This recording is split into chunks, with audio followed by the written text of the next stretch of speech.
Hello प्यारे बच्चों, क्या हाल चाल है आप सभी के डियर स्टूडेंट्स। नवदीप सर की फिजिक्स की क्लास में आप सभी का स्वागत है प्यारे बच्चों।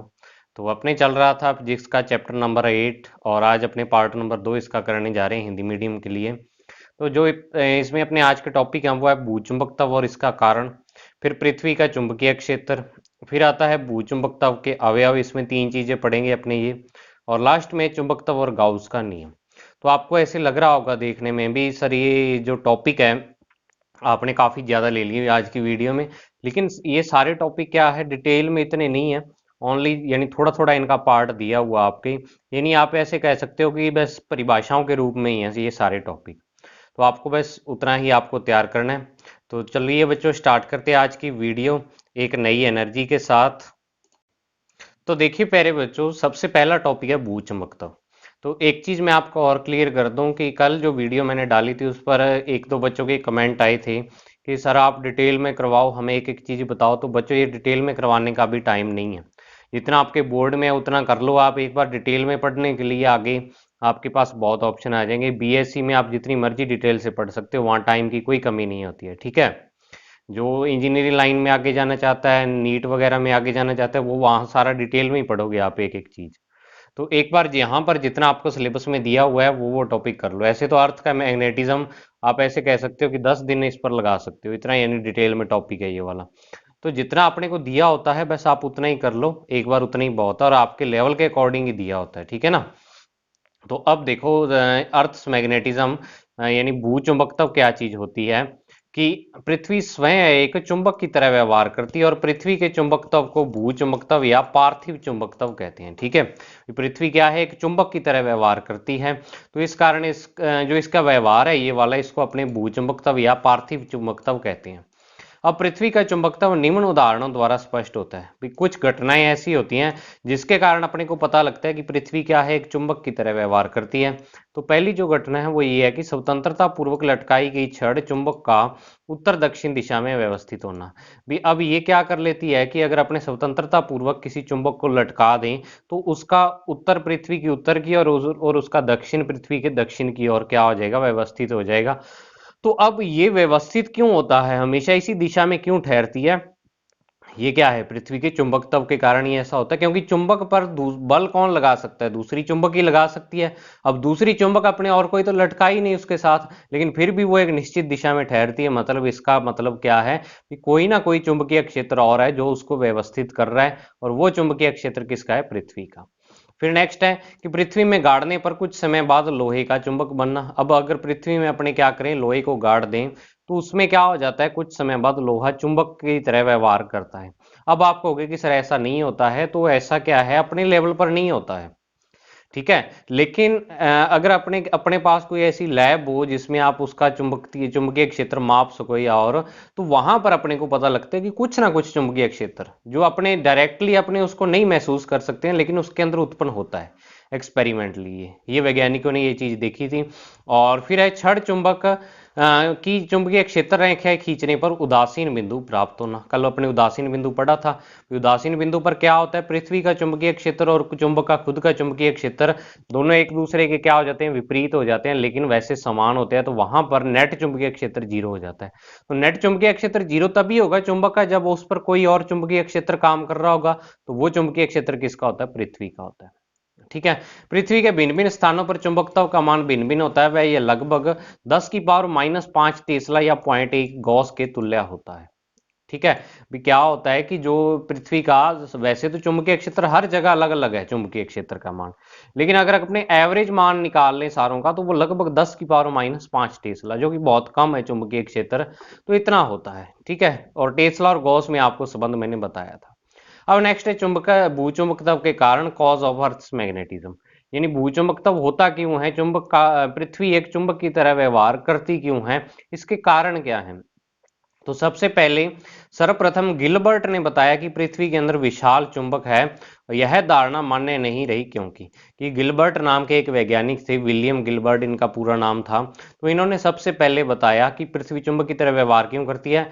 इन्होंने अपनी तरफ से कह दिया कि पृथ्वी के अंदर बहुत बड़ी चुंबक पड़ी हुई है, ठीक है। और ये क्या है, उस चुंबक के प्रभाव के कारण ही पृथ्वी का चुंबकीय क्षेत्र उत्पन्न होता है। तो अब ये धारणा मानने नहीं रही है, अब इसको मान्यता नहीं मिली। कारण देखो क्या थे कि पृथ्वी के उच्च ताप के कारण चुंबक अपने गुण को स्थायी नहीं रख सकता। भी क्या होता है कि जब अपने चुंबक को गर्म कर देते हैं ना, तो उसके चुंबकीय गुण नष्ट हो जाते हैं। ठीक है, तो अब पृथ्वी के अंदर अगर चुंबक पड़ी है तो पृथ्वी के अंदर तो बहुत ज्यादा गर्मी है। ठीक है, तो उस गर्मी के कारण क्या है, चुंबक अपने चुंबकीय गुण नहीं रख पाएगा। तो ये तो पॉसिबल ही नहीं है कि पृथ्वी के अंदर आप चुंबक, इतनी बड़ी चुंबक जो पृथ्वी के आकार की चुंबक हो, वो अंदर पड़ी रहे। ठीक है, फिर पृथ्वी के अंदर चुंबक किन परिवर्तनों से बना, यह गिलबर्ट नहीं बता सके। भी चलो मान लिया गिलबर्ट की बात, भी पृथ्वी के अंदर चुंबक है तो वो चुंबक बना कैसे। ठीक है, और उसके एन और एस पोल कैसे बने, किस प्रकार से वो व्यवस्थित हुआ, वो सारी चीजों का रीजन गिलबर्ट नहीं बता सके। तो ये धारणा क्या है, खत्म हो गई। पृथ्वी के अंदर ऐसे नहीं भी कोई बड़ी चुंबक पड़ी है, ये बिल्कुल गलत बात है। ठीक है, फिर सन 1939 में एल्सिस्ट ने बताया कि पृथ्वी के अंदर केंद्रीय करोड़ पर कोई धातु पिघली अवस्था में मौजूद है, जिसमें फेरस व निकल प्रचुर मात्रा में पाए जाते हैं।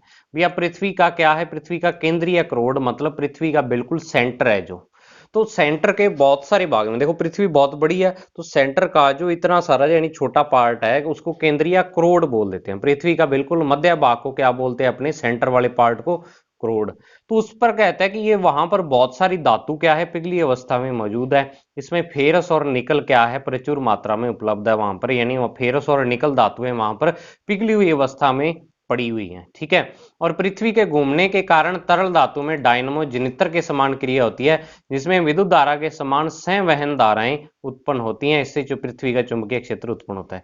अब वो कहता है कि जैसे आप जनित्र को घुमाते हो ना, जनरेटर जो होता है, जनरेटर को घुमाने पर क्या होता है, विद्युत धारा उत्पन्न होती है।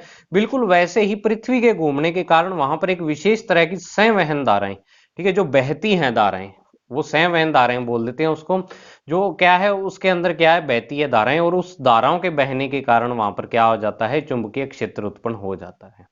ठीक है, तो ये उसने कारण बताया, ये धारणा बताई। परंतु आज तक पृथ्वी के चुंबकत्व की व्याख्या पूर्ण रूप से स्पष्ट कोई भी सिद्धांत नहीं कर सका। ये धारणा अब तक मान्य है वैसे तो, ठीक है, लेकिन 100% क्या है कारण, एक्यूरेट कारण क्या है, सही कारण क्या है कि पृथ्वी एक चुंबक की तरह व्यवहार करती है, वो अपने को आज तक पता नहीं लगा है। कारण क्या है उसका पता नहीं लगा है, क्योंकि पृथ्वी के बिल्कुल केंद्रीय भाग तक अपने नहीं जा सकती हैं। पृथ्वी के अंदर ज्यादा से ज्यादा आज तक जो साइंटिस्ट जा पाए हैं, वो मुझे लगता है पता नहीं 12 किलोमीटर या इतना का, या इससे ज्यादा थोड़ा बहुत। तो आप पृथ्वी का सेंटर देखो, 6400 किलोमीटर पृथ्वी की त्रिज्या है, तो 6400 किलोमीटर खोदने पर पृथ्वी का सेंटर आएगा।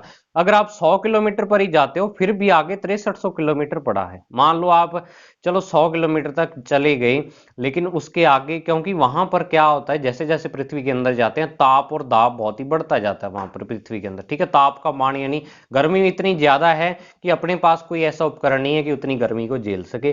तो पृथ्वी के जब अपने अंदर ही नहीं जा सकते, ना ही कोई वस्तु को भेज सकते हैं कि जो उस ताप को सह पाए। भी अगर मान लो कि चलो फिर भी अपने मान लेते हैं भी पृथ्वी के अंदर मनुष्य तो नहीं जा सकता, कोई चीज ही भेज के देख लें।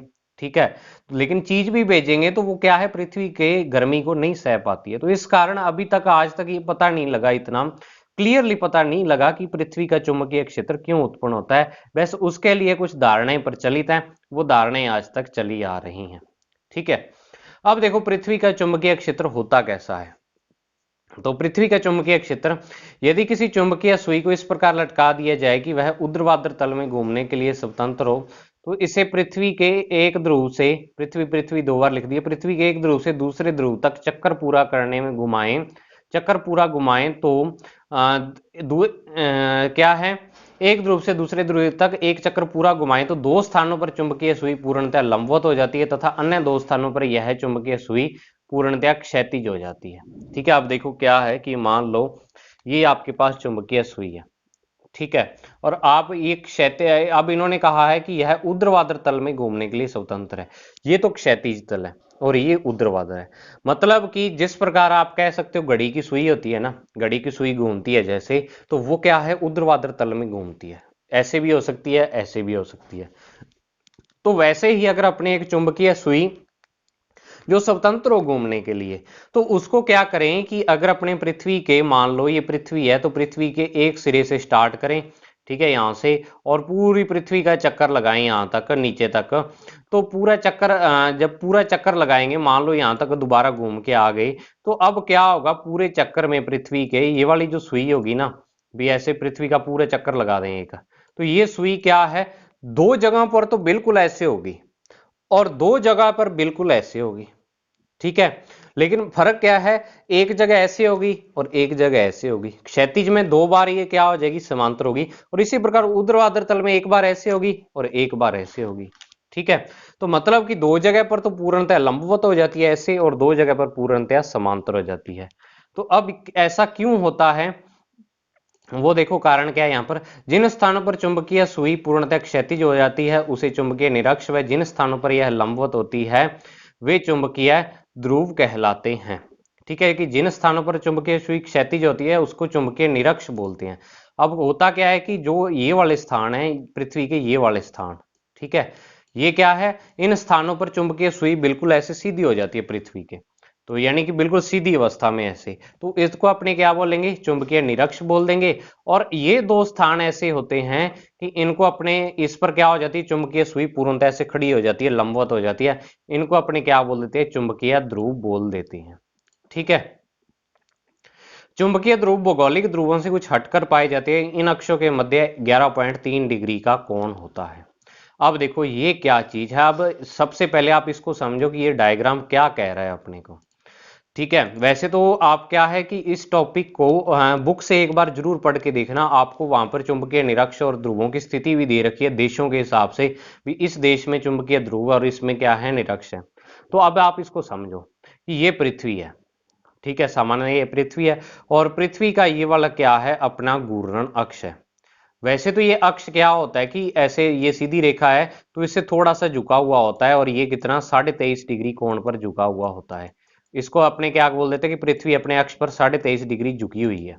ठीक है, तो 23.5 डिग्री वैसे झुकी हुई है, लेकिन फिर भी अपने यहाँ पर ऐसे मानते हैं कि ये पृथ्वी का बिल्कुल क्या है, अक्ष है। ठीक है, झुके हुए कैसा मान लिया, सीधा मान लिया, आप ऐसे कह सकते हो। तो ये ऊपर वाला जो भाग है इसको अपने पृथ्वी का उत्तरी ध्रुव बोल देते हैं, भौगोलिक उत्तरी ध्रुव, और ये वाला नीचे वाला जो भाग है इसको भौगोलिक दक्षिणी ध्रुव। जो यहाँ पर अंटार्कटिका महाद्वीप है ना, जहां पर बर्फ जमी रहती है, वो ये वाले ध्रुव है जिन पर पूर्णतः बर्फ जमी रहती है। ठीक है, और इनको भौगोलिक उत्तरी ध्रुव और भौगोलिक दक्षिणी ध्रुव बोल देते हैं। समझ आई बात। तो भौगोलिक मतलब जो पृथ्वी की भौगोलिक स्थिति के आधार पर निर्धारित किए गए हैं। अब होता क्या है कि जो अपनी चुंबकीय सुई है वो इन स्थानों पर जाकर क्या होती है, लंबवत होती है, इन दो स्थानों पर जाकर। ये क्या है, भौगोलिक जो दक्षिणी और उत्तरी ध्रुव है इससे थोड़ा सा हटकर होते हैं। तो यहां से जो ये वाला जाएगी लाइन, ये वाली लाइन, इसको अपने क्या बोलेंगे, पृथ्वी का चुंबकीय अक्ष बोलेंगे। ठीक है, चुंबकीय अक्ष बोलेंगे। और जो ऊपर वाला भाग है ये क्या है, भौगोलिक उत्तरी ध्रुव की दिशा में स्थित है, इसको चुंबकीय उत्तरी ध्रुव बोलेंगे। और जो भौगोलिक दक्षिणी ध्रुव की तरफ है उसको चुंबकीय दक्षिणी ध्रुव बोलेंगे। लेकिन यहां पर एक सबसे बड़ा ट्विस्ट, जो बच्चे यहां पर कंफ्यूज हो जाते हैं, सबसे ज्यादा आपको भी ध्यान से समझना है कि जो इनका नामकरण है, पृथ्वी के चुंबकीय क्षेत्र का जो ध्रुवों का नामकरण है वो भौगोलिक ध्रुवों के आधार पर किया गया है। कि भौगोलिक जहां पर उत्तरी है वहां पर चुंबकीय उत्तरी बोल दिया, और जहां पर भौगोलिक दक्षिण है और उसके साथ में क्या है, चुंबकीय दक्षिणी ध्रुव बोल दिया। लेकिन अगर अपने ऐसा मान लें कि पृथ्वी के अंदर क्या है, एक चुंबक रखी हुई है, तो उस चुंबक का साउथ पोल ये वाला होगा और नॉर्थ पोल ये वाला होगा। देखो चुंबक का अगर मान लो, क्योंकि पृथ्वी की जो चुंबकीय बल रेखाएं हैं वो ऐसे जाती हैं, ठीक है ना, वो क्या है, एन से स्टार्ट होके और एस में यहां पर एंटर होती हैं, ऐसे जाती हैं। तो क्या है इसका मतलब कि चुंबक अगर पृथ्वी के अंदर अपने ऐसा मान ले कि एक चुंबक पड़ी हुई है, तो उसका उत्तरी ध्रुव इस साइड होगा, लेकिन बोला इसको क्या जाएगा, चुंबकीय दक्षिणी ध्रुव अपने नाम लिखते हैं। अब ये नाम चुंबकीय दक्षिणी ध्रुव क्यों लिखा, क्योंकि ये भौगोलिक दक्षिणी ध्रुव की तरफ है एक्चुअल में वहां पर चुंबक का नॉर्थ, चुंबक का क्या है, नॉर्थ यानी उत्तरी ध्रुव है चुंबक का, लेकिन पृथ्वी का वहां पर उसको क्या बोलेंगे, चुंबकीय दक्षिणी ध्रुव बोलेंगे। और कारण क्या है कि ये भौगोलिक दक्षिणी ध्रुव की दिशा में है, इस कारण उल्टी नेमिंग दी हुई है इनको। अब आपको दिखा भी देता हूं मैं, ये देखो कि ये पृथ्वी का क्या है, चुंबकीय क्षेत्र है। ठीक है, पृथ्वी की चुंबकीय बल रेखाएं हैं। तो आप यहां पर देखो कि ये देखो पृथ्वी की जो चुंबकीय बल रेखाएं हैं वो यहां से स्टार्ट हो रही हैं और इस साइड एंटर हो रही हैं।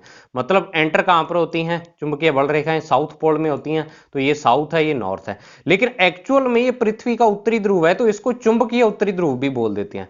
होता ये साउथ पोल की तरह व्यवहार करता है, लेकिन बोलते इसको चुंबकीय उत्तरी ध्रुव। और इसी तरह इस साइड क्या होता है कि जो नॉर्थ पोल होता है इसको चुंबकीय दक्षिणी ध्रुव बोलते हैं। लेकिन एक्चुअल में अगर चुंबक माने, अगर अपने पृथ्वी के केंद्र पर रखी हुई कोई ऐसी मान लें यहाँ चुंबक पड़ी है, तो उसका नॉर्थ पोल होगा। समझ आई बात? नाम इनका उल्टा लिखा हुआ है। नाम उल्टा इस कारण लिखा है, भौगोलिक के हिसाब से नाम रख दिया, लेकिन एक्चुअल चुंबकीय व्यवहार अगर अपने कहें तो वहां पर वो ऐसा दिखेगा अपने को। मतलब चुंबकीय बल रेखाएं पृथ्वी की ऐसे जाती हैं, ठीक है, ऐसे जाती हैं, ऐसे करके। ये पृथ्वी की क्या है? चुंबकीय बल रेखाएं। तो समझ आई। और जो ये भौगोलिक उत्तरी ध्रुव और चुंबकीय उत्तरी ध्रुव है, इनके मध्य जो कोण होता है वो 11.3 डिग्री का होता है। समझ आई बात? तो अब देखो, एक मैं बुक भी है आपकी जो मेरे पास, बुक में अगर मैं देखूं इसको, तो बुक में यहाँ पर पृथ्वी का उत्तरी चुंबकीय ध्रुव है, इसकी जो स्थिति है ये क्या है, इन्होंने बता रखा है कि 79.74 नॉर्थ अक्षांश और देशांतर उत्तरी कनाडा में है। देखो पृथ्वी की ऊपर वाली साइड यहाँ कनाडा है, तो कनाडा की साइड है। और नीचे वाला क्या है कि नीचे वाला अंटार्कटिका में है। जो ये चुंबकीय दक्षिणी ध्रुव है ये अंटार्कटिका में है। समझ आई बात? और बाकी क्या है कि आप इसको बुक से देख लेना, बुक में और थोड़ा सा डिटेल में दिया हुआ है। तो ये समझ आ गई चीज, मुझे उम्मीद आपको समझ आई होगी। और इसको नेट से और सर्च करके देख लेना, अर्थ मैग्नेटिज्म लिख के देख लेना, वहां पर आपको पूरा और ज्यादा डिटेल से पता लग जाएगा। बाकी क्या है, इतना ज्यादा आपको उलझने की जरूरत नहीं है। और डायग्राम देख लेते हैं, एक एक डायग्राम और था, ये देखो, ठीक है। तो ये यहाँ पर क्या है कि इन्होंने दे रखा है यहाँ पर जियोग्राफिकल साउथ पोल, नॉर्थ और साउथ। तो ये जियोग्राफिकल है, मतलब पृथ्वी ऐसे अपने क्या है 23.5 डिग्री झुकी है।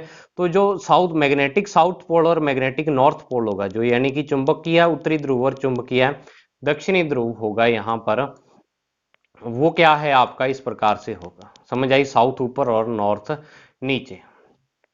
अब मुझे एक चीज यहां पर ये है कि इन्होंने यहां पर चुंबकीय उत्तरी ध्रुव आपको ऊपर की तरफ दे रखा है, चुंबकीय दक्षिणी ध्रुव यहां पर नीचे की तरफ दे रखा है। लेकिन इन्होंने नॉर्थ मैग्नेटिक पोल, ये मैग्नेट के हिसाब से इन्होंने लिखा हुआ है। जो मैं यहाँ पे चित्र में बना रखी है ना मैंने, ये वाली मैग्नेट इस हिसाब से लिखा हुआ है।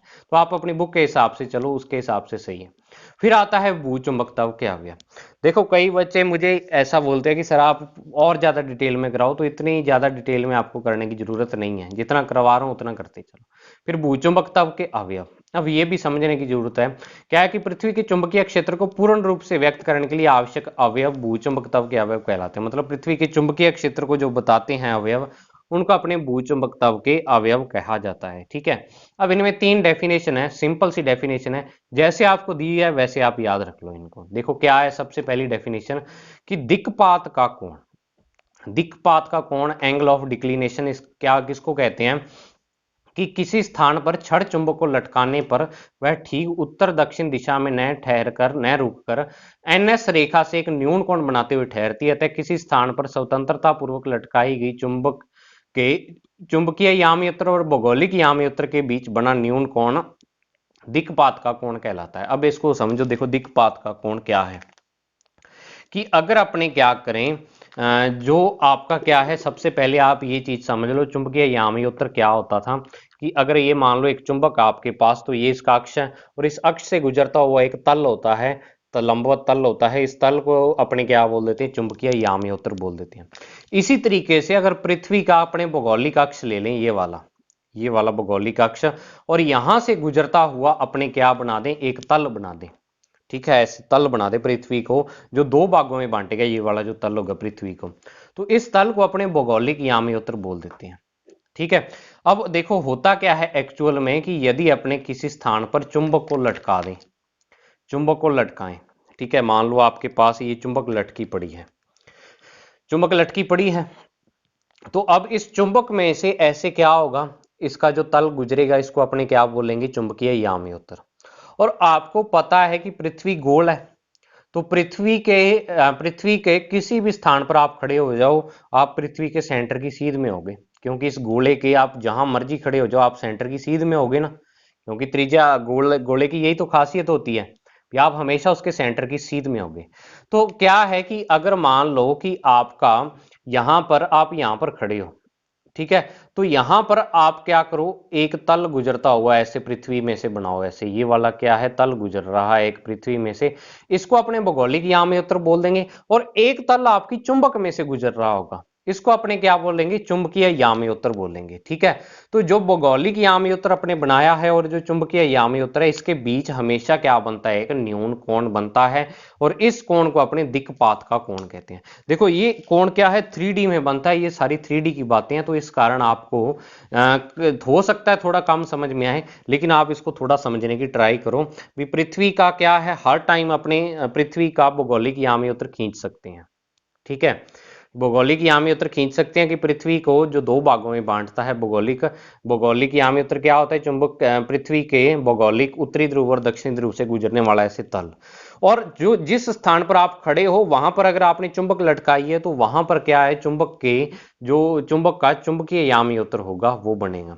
तो चुंबकीय यामी उत्तर और भौगोलिक यामी उत्तर के बीच बना हुआ कोण क्या है, आपका क्या कहलाता है, दिक्पात का कोण कहलाता है। समझ आई बात। तो अगर आपको दिक्पात के कोण की परिभाषा आ गई तो आप लिखोगे कि पृथ्वी के किसी स्थान पर भौगोलिक यामी उत्तर और चुंबकीय यामी उत्तर के बीच बना हुआ कोण दिक्पात का कोण कहलाता है। फिर उच्च अक्षांशों पर दिक्पात का कोण क्या होता है, अधिक होता है, और विषुवत रेखा पर कम होता है। मतलब कि विषुवत रेखा जो पृथ्वी का ये वाला पार्ट है यहाँ पर कम होता है, और जैसे जैसे उच्च अक्षांशों की तरफ जाएंगे ये वाला कोण क्या होता जाएगा, बढ़ता जाएगा। प्रैक्टिकली ये चीजें मापी हुई है। ठीक है, फिर क्या है, नति या नमन कोण दूसरी चीज आती है, और इसी के आधार पर संसार का नक्शा तैयार किया जाता है। अब ऐसे मत पूछना कि सर कैसे तैयार किया जाता है, ठीक है ना, बस आप याद रख लो। कई बार पेपर में डायरेक्ट ऐसे क्वेश्चन पूछ लेते कि संसार का नक्शा चुंबकीय क्षेत्र के किस अवयव के कारण तैयार किया जाता है, तो आप कहोगे कि दिक्पात के कोण की सहायता से। अब नति और नमन कोण, अब नति और नमन कोण क्या है कि यदि किसी चुंबक या चुंबकीय सुई को स्वतंत्रता पूर्वक इस प्रकार लटकाएं कि वह ऊर्ध्वाधर तल में घूम सके तो यह क्षैतिज से कुछ कोण बनाते हुए ठहरता है। इस कोण को ही क्या बोल देते हैं, नति कोण बोल देते हैं। अब आप कहोगे कि सर क्षैतिज तल, तो आप इसको एक डायग्राम ये देखो, ये चुंबकीय सुई है, मान लो छोटा कर देते हैं, ठीक है, ऐसे जैसे घड़ी होती है ना, वैसे ही अगर चुंबकीय सुई है तो ऐसी चुंबकीय सुई अगर अपने ले और पृथ्वी के किसी स्थान पर खड़े हो जाएं तो ये क्या होगा, ऐसे टेढ़ी होगी कहीं ना कहीं। अगर अपने विषुवत रेखा पर खड़े हैं तो ये बिल्कुल ऐसे सीधी हो जाएगी सुई, और अगर अपने ध्रुवों पर चले गए तो ये क्या हो जाएगी, बिल्कुल ऐसे 90 डिग्री के कोण पर आ जाएगी, ये वाली सुई होगी। और वैसे पृथ्वी के किसी भी जगह पर आप खड़े हो तो ये थोड़ी बहुत टेढ़ी रहेगी। तो अब क्या है कि ये वाली सुई क्या है, ऊर्ध्वाधर तल में घूमने के लिए स्वतंत्र है, जैसे घड़ी की सुई होती है। तो अब मान लो ये ऐसे पड़ी हुई है, यहाँ पर सुई ऐसे इतनी टेढ़ी है, तो अब ये वाली लाइन को क्या बोलेंगे, क्षैतिज लाइन बोलेंगे। क्षैतिज ऐसे होता है और ऊर्ध्वाधर ऐसे होता है, ठीक है, तो ये क्षैतिज लाइन बोलेंगे। तो अब आप ये देखो कि जो चुंबकीय सुई से अगर अपने चुंबकीय अक्ष निकालें तो, और एक ये क्या है आपके पास क्षैतिज है, तो इसके बीच जो ये वाला कोण बनता है, इस कोण को अपने क्या बोल देते हैं, नति कोण बोल देते हैं। ठीक है, मतलब कि घूमने वाली सुई ले लो आप, जो कि ऐसे घूम सके, ऐसे घूम सके। मतलब आप क्या करो कि जैसे कोई फ्रेम लगा के और यहाँ पर कील ठोक दो इसके, तो ये क्या हो जाएगी, ऐसे घूमने के लिए स्वतंत्र होगी। तो अब पृथ्वी पर अब अगर आप अलग अलग भागों पर जाओगे तो ये ऐसे घूमती घूमती या तो ऐसे घूमेगी या ऐसे घूमेगी। तो आपको हमेशा न्यून कोण ही लेना, तो ये क्षैतिज के साथ जो न्यून कोण बनाएगी उस न्यून कोण को ही अपने क्या बोलते हैं, नति कोण बोल देते हैं, एंगल ऑफ डिप कह देते हैं। समझ आई बात। तो यही चीज है कि यह क्षैतिज से कुछ कोण बनाते ठहरता है, इस कोण को नति कोण। और सबसे मोस्ट इंपोर्टेंट चीज ये नोट है क्या, कि ध्रुवों पर नति कोण 90 डिग्री होता है और विषुवत रेखा पर नति कोण 0 डिग्री होता है। विषुवत रेखा पर ये सुई बिल्कुल ऐसे समांतर हो जाती है पृथ्वी की विषुवत रेखा, यानी जो बीच वाली रेखा है, भूमध्य रेखा जिसको बोल देते हैं। ठीक है, और जो ध्रुव होते हैं पृथ्वी के ऊपर और नीचे, वहां पर ये बिल्कुल क्या हो जाती है, क्षैतिज हो जाती है। अब क्यों होगी, यानी 90 डिग्री का कोण क्यों होगा, कि देखो अगर आप पृथ्वी के ध्रुवों पर चले गए, ठीक है, तो ध्रुवों पर चले गए तो यहां पृथ्वी का नजदीक में क्या है, साउथ पोल है। तो अब ये क्या होगा कि इस सुई का जो नॉर्थ पोल होगा उसको साउथ पोल अट्रैक्ट करेगा, बिल्कुल नीचे जब साउथ है तो इसके नॉर्थ को क्या करेगा, ये अट्रैक्ट करेगा, तो ये क्या हो जाएगी, सीधी हो जाएगी। ठीक है। तो इस कारण क्या होता है, लंबवत यानी 90 डिग्री, तो आपको यही याद रखना है कि नति कोण का मान ध्रुवों पर क्या होता है 90 डिग्री और विषुवत रेखा पर 0 डिग्री होता है। यदि चुंबक को उत्तरी ध्रुव पर लेकर जाएं तो इसका उत्तरी ध्रुव नीचे की ओर होगा। कि अगर उत्तरी ध्रुव को उत्तरी ध्रुव पर लेके जाए चुंबक को, तो अब उत्तरी ध्रुव ही नीचे होगा, क्योंकि यहाँ पर क्या है एक्चुअल में साउथ है, पृथ्वी का क्या है यहाँ पर साउथ है। समझ आई इतनी बात। अब इसमें और तो कुछ नहीं है, और आपकी बुक में देख लेता हूं मैं यहां पर, और कुछ नहीं है, ठीक है। फिर तीसरी चीज आती है पृथ्वी के चुंबकीय क्षेत्र का क्षैतिज घटक BH। ये क्या चीज होती है कि नति कोण वास्तव में वह कोण होता है जो क्षैतिज और पृथ्वी के चुंबकीय क्षेत्र के मध्य बनता है। अब आप एक चीज देखो, मुझे ये बताओ कि ये जो चुंबक है ये टेढ़ी चुंबकीय सुई टेढ़ी क्यों होती है। आप कहोगे कि सर पृथ्वी के चुंबकीय क्षेत्र के कारण होती है, ठीक है। तो चुंबकीय क्षेत्र इस पर क्या लगा रहे हैं, चुंबकीय क्षेत्र बल लगा रहे हैं। तो अब नति कोण जो एक्चुअल में होगा वो इस सुई के घूमने के कारण ही बनता है, और सुई घूमती किसके कारण है, पृथ्वी के चुंबकीय क्षेत्र के कारण। तो एक्चुअल में क्या होता है कि ये वाली चीज, ये वाली सीधी लाइन तो क्षैतिज है, और इस क्षैतिज के साथ ही ये सुई कोण बनाती है। तो एक्चुअल में क्या होता है कि जो नति कोण होता है वह कोण होता है जो क्षैतिज और पृथ्वी के चुंबकीय क्षेत्र के मध्य बनता है, क्योंकि सुई उस साइड ही जाएगी जिस साइड बल लगेगा, और बल किस साइड लगता है, जिस साइड चुंबकीय क्षेत्र हो, ठीक है। तो मतलब कि पृथ्वी के चुंबकीय क्षेत्र और क्षैतिज के मध्य क्या लगता है, क्या बनता है, जो कोण बनता है उसको अपने नति कोण बोल देते हैं। अर्थात नति कोण पृथ्वी के चुंबकीय क्षेत्र की दिशा को किसी स्थान पर बताता है। पृथ्वी का चुंबकीय क्षेत्र किसी स्थान पर किस दिशा में है उसको अपने को नति कोण बताता है। अतः पृथ्वी के चुंबकीय क्षेत्र को चित्रानुसार घटकों में वियोजित कर देते हैं, ठीक है। अब क्या करते हैं अपने यहाँ पर कि मान लो ये वाली सुई आपने लटका रखी है ऐसे टेढ़ी, तो अब क्या होगा कि ये वाली सुई ये क्या है, चुंबकीय क्षेत्र की दिशा है। ये सुई आप ऐसे कहो कि सर आपने ऐसे क्यों लटका रखी है, आप ये ऐसे भी मान सकते हो भी ये वाला क्या है, पृथ्वी के चुंबकीय क्षेत्र है। एक मिनट, अगर मैं इसको डायग्राम के थ्रू आपको बताऊं, यहां पर आपको कम समझ आएगा क्योंकि ये डायग्राम ही ऐसे बना देते हैं, ठीक है। तो देखो ये वाली लाइन होगी क्षैतिज, और ये अपनों ने कहा था कि नति कोण, ये वाला कोण क्या है, नति कोण। तो अब ये वाला क्या है, चुंबकीय क्षेत्र की दिशा है, क्योंकि नति कोण उसी कारण बनता है चुंबकीय क्षेत्र के कारण, तो ये बी की दिशा है, और ये वाला कोण कितना है, थीटा है, ठीक है। तो अब अपने इस बी वेक्टर को दो भागों में बांट सकते हैं, एक भाग ऐसे आएगा और एक भाग आपका ऐसे आ जाएगा। तो इस प्रकार यहां पर दिखाया हुआ है, जो आपका ये डायग्राम दिया हुआ है, ठीक है। तो पृथ्वी का जो चुंबकीय क्षेत्र है बी, उसको अपने दो भागों में बांट सकते हैं, एक क्षैतिज की दिशा में हो जाएगा और एक ऐसी ऊर्ध्वाधर दिशा में। इसको बी हॉरिजेंटल और इसको बी वर्टिकल बोलेंगे, और ये थीटा क्या है, नति कोण है।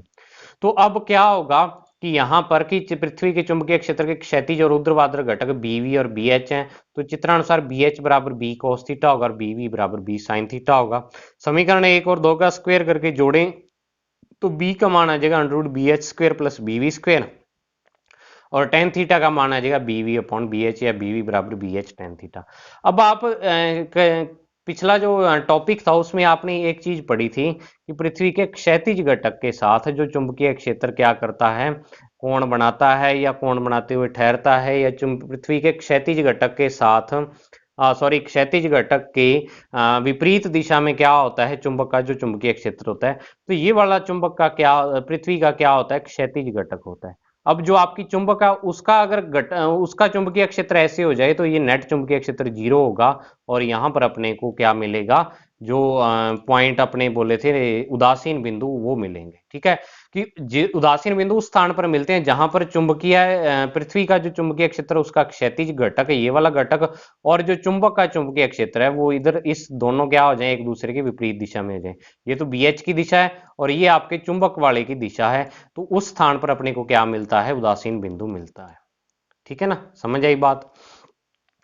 अब नेक्स्ट है चुंबकत्व और गाउस का नियम, ये क्या चीज है। तो सबसे पहले अपने चुंबकीय फ्लक्स के बारे में थोड़ा पढ़ते हैं, क्योंकि चुंबकीय फ्लक्स आपके वैसे तो 9th चैप्टर में आएगा, लेकिन यहाँ थोड़ी सी डिटेल में पढ़ते हैं। तो विद्युत फ्लक्स जैसे था वैसे ही क्या है, चुंबकीय फ्लक्स है कि चुंबकीय क्षेत्र में स्थित किसी क्षेत्र A से गुजरने वाले बल रेखाओं की संख्या क्या कहलाती है, चुंबकीय फ्लक्स। मतलब किसी चुंबकीय क्षेत्र में आप क्या करो कि एक क्या करो, तल बना दो, और तल में से जो गुजरने वाली बल रेखाओं की, चुंबकीय बल रेखाओं की संख्या होगी, तो उसको अपने चुंबकीय फ्लक्स बोलेंगे। फाइव बराबर बी इंटू ए, वैसे फॉर्मूला होता है। और फाई बी बराबर बी डॉट ए, ये सदिश रूप होता है इसका, और वैसे इसको बी डॉट डी ए या बी डॉट डी एस से शो करते हैं। मात्रक इसका लिख रखा है, फ्लक्स का मात्रक जो होता है उसको अपने बोल देते हैं टेस्ला इंटू मीटर स्क्वायर, क्योंकि बी का टेस्ला और ए का मीटर स्क्वायर। तो टेस्ला को न्यूटन बटा एम्पियर इंटू मीटर लिखते हैं, और मीटर से ये मीटर स्क्वायर कैंसिल, तो न्यूटन इंटू मीटर बटा एम्पियर बनता है। इसको अपने नया मात्रक देते हैं वेबर, ठीक है। और सीजीएस में इसका मात्रक होता है मैक्सवेल, और एक वेबर बराबर 10 की पावर 8 मैक्सवेल के बराबर होता है। वैसे 9th चैप्टर में दोबारा आएगा। अब ये कह रहा है कि गाउस का नियम, जो गाउस का नियम आपने विद्युत क्षेत्र के लिए पढ़ा था, वैसे ही गाउस का नियम चुंबकीय क्षेत्र के लिए है। तो ये कहता है कि किसी बंद पृष्ठ से गुजरने वाला जो नेट फ्लक्स होता है वो क्या होता है, शून्य होता है। अर्थात इसका मतलब क्या है कि फाई बी बराबर बी डॉट डी एस बराबर क्या होता है, जीरो होता है। अब आप कहोगे कि सर ये जीरो क्यों होता है, तो अगर देखो, अगर मान लो आपके पास कोई बंद पथ है, इसमें आप आवेश, आपकी इच्छा होती थी भी अगर आप यहाँ पर प्लस क्यू रखते थे, ये भी प्लस क्यू हो सकता था, ये वाला प्लस क्यू हो सकता था, ऐसे आप अपनी मर्जी से यहाँ पर माइनस क्यू रख दिया। तो इस प्रकार अपनी मर्जी से प्लस और माइनस आवेश रखते थे, और इसी कारण जो वहां पर अपने को जो मिला था नियम, सिग्मा क्यू बटा एप्सिलॉन जीरो के इक्वल मिला था, ठीक है। अब अगर अपने क्या करें कि यहां पर उससे अगर अपने तुलना करें तो बी डॉट डी एस वैसे यहां पर क्या होना चाहिए, सिग्मा एम अपॉन में म्यू नॉट बटा 4 पाई, ऐसे होना चाहिए, होना चाहिए ना ऐसे। लेकिन आप सिग्मा एम यानी क्या है, जो चुंबकीय ध्रुव होते हैं, तो उसकी ध्रुव सामर्थ्य है। तो अगर मान लो आपने एक बंद पथ बना रखा है ऐसे, और इसमें बहुत सारे चुंबक रख रखे हैं ऐसे, ठीक है, तो हर एक जो चुंबक है उसके एक ध्रुव की ध्रुव सामर्थ्य एम होगी और दूसरे की माइनस एम होगी, एक की प्लस एम होगी और दूसरे की माइनस एम, इसकी मान लो प्लस एम वन और इसकी माइनस एम वन, इसी तरह इसकी प्लस एम टू और दूसरे ध्रुव की माइनस एम टू। क्योंकि चुंबकीय जो ध्रुव होते हैं वो हमेशा क्या होते हैं, जोड़े के रूप में होते हैं, पेयर के रूप में होते हैं, ठीक है। तो हमेशा जो चुंबकीय ध्रुव हैं वो जोड़े के रूप में आएंगे, तो इस कारण क्या होगा कि इनका जो टोटल योग है वो हमेशा क्या आएगा, जीरो आएगा। लेकिन आवेशों का योग हमेशा जीरो आए, क्योंकि आवेश जोड़ों के रूप में नहीं पाया जाता, ऐसा नहीं भी प्लस क्यू है तो वहां उसके साथ माइनस क्यू जुड़ा हुआ होगा, लेकिन जो चुंबकीय ध्रुव है वो हमेशा जोड़ों के रूप में पाए जाते हैं। तो इस कारण यहाँ पर गाउस का नियम वाला चक्कर ही खत्म हो गया, B dot D S I zero गया, ठीक है। तो बहुत सारी चीजों से बच गए, बहुत सारी कैलकुलेशन से, क्योंकि जीरो आ गया। तो ये था बच्चों आपका आज के टॉपिक, तो मुझे उम्मीद आपको समझ आ गए होंगे। और जिस भी टॉपिक में आपको थोड़ा डाउट लगे, तो ये टॉपिक ऐसे हैं आपके जो 3D में डायग्राम से समझ आते हैं, तो इसको आप गूगल पर सर्च कर लिया करो। मैं आपको स्पेशली कहता हूं कि जो चीज आपको नहीं समझ आती, गूगल आपका सबसे अच्छा मित्र है, मेरे से भी अच्छा मित्र है। जो चीज मैं नहीं बता सकता वो गूगल बता सकता है, ठीक है। तो जो चीज ना समझ आए गूगल पर सर्च कर लिया करो, वहां से आपको अच्छे तरीके से समझ आ जाएगा। तो आज की वीडियो में बच्चों इतना ही, मिलते हैं नेक्स्ट वीडियो में, तब तक के लिए thank you, have a nice day प्यारे बच्चों।